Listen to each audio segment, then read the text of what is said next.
neman kyautar ka da manzan ka sai na ce hamdan. Na gode Allah da kyautar manzan nan da bai shaguwa. Har da salatin ka ka ƙara wa mai kyakkyawar rai, har da sahabban ka masoyan ka aikin su karkar rai. Ba sa bin kowa bayan ka dan kai ne harkar rai, kai ne mai ceto a ranar nan da ba a yin afuwa. bayyana gurinmu dole ne annabi ne mafitar rayuwa. Abubakari Umar Usman bana yin shakar rai, kome manzo ya bukata za su miƙa mar rai. Sayyadi Ali ja mu je gidanka haske tarrai, dole ne fa na wake koko kuka gyara mar rayuwa. Shehu Tijjani masoyi na da har su lalla, har Shak Jilani ina son ka har ma mai hula.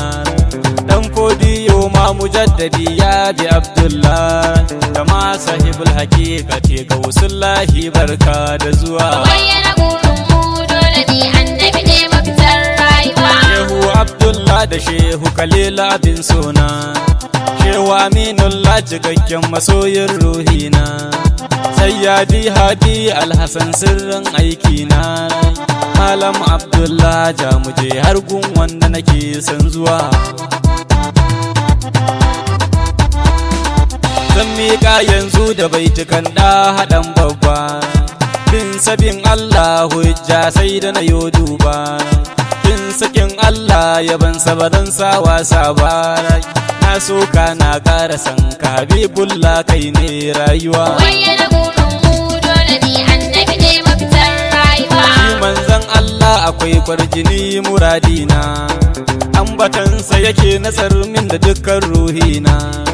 Zance mai daɗi faɗin Allah da manzona, Allarar tana tafiya da dukkan wanda yake son zuwa.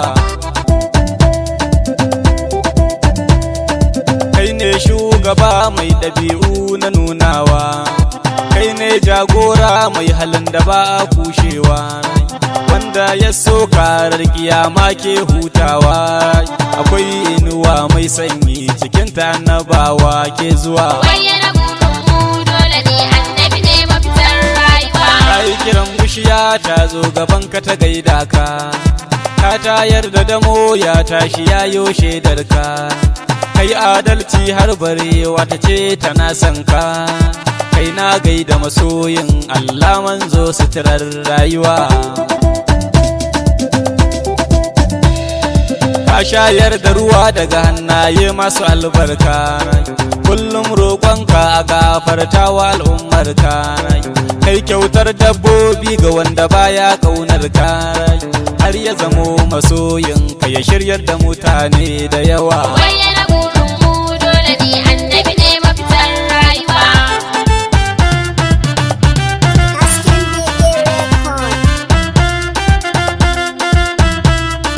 bayyana gurinmu dole ne annabi ne mafitar rayuwa. Naga mai son ka sai in gansa wali ne, dan kai ne taskar Allah kai abin so ne rai. In naga malami sai in tuno ilimin ka ne rai, shi ya haddace har ya zamo mutum mai kyar rayuwa. Sirrin hidayatu ma'aiki san babu irinka, hasken nubuwatu ina wani mai iya aikinka. Sirrin shafa'atu da ɗatu na zo gaida ka rai, ni kai zan soya kashi kulbarwa barka da zuwa. bayyana gurinmu dole ne annabi ne mafitar rayuwa. Shi manzan Allah tsayinsa ba za a musulta ba, kofa doguwa bi yake gajera ma duba.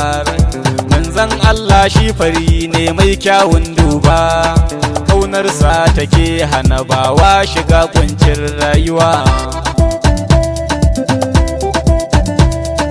Hatta lokaci yana bin umarninsa ne, in ba ka san sa ka bar shan ruwa dan nasa ne rai.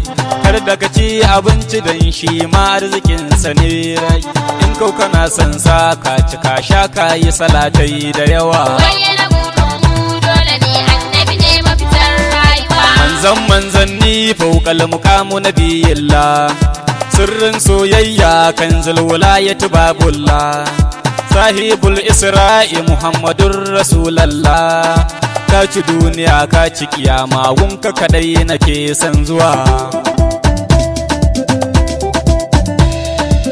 tarin ilimin mutum makami ko dukiya ko mulki ko tarin masoya nan duniya in bai san manzo banza ne shi dan ziyar san manzan Allah arziki dawwamamme ne yan uwa bayyana gurinmu dole ne annabi ne mafitar rayuwa Allah ya samar da mukamai dan abin sansa dan komai ya tafi akan tsari ba sa insa shugaba ne na duka halittu dole na gaida sa dukkan tafiya sai da shugaba a cikin ta take wanzuwa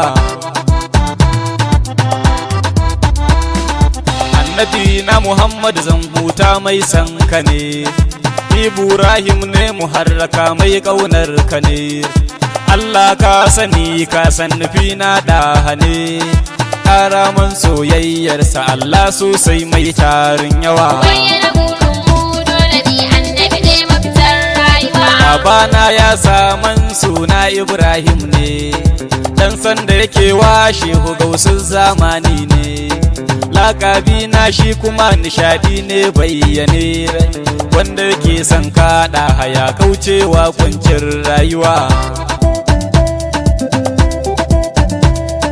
tsira har da minci Allahu ka kakkara kun manzan Allah sayyidul abu wa abazara sa'alai da sahabbai waɗanda ba sa yin kyara har da dukkanin annabawa da auliya muke saduwa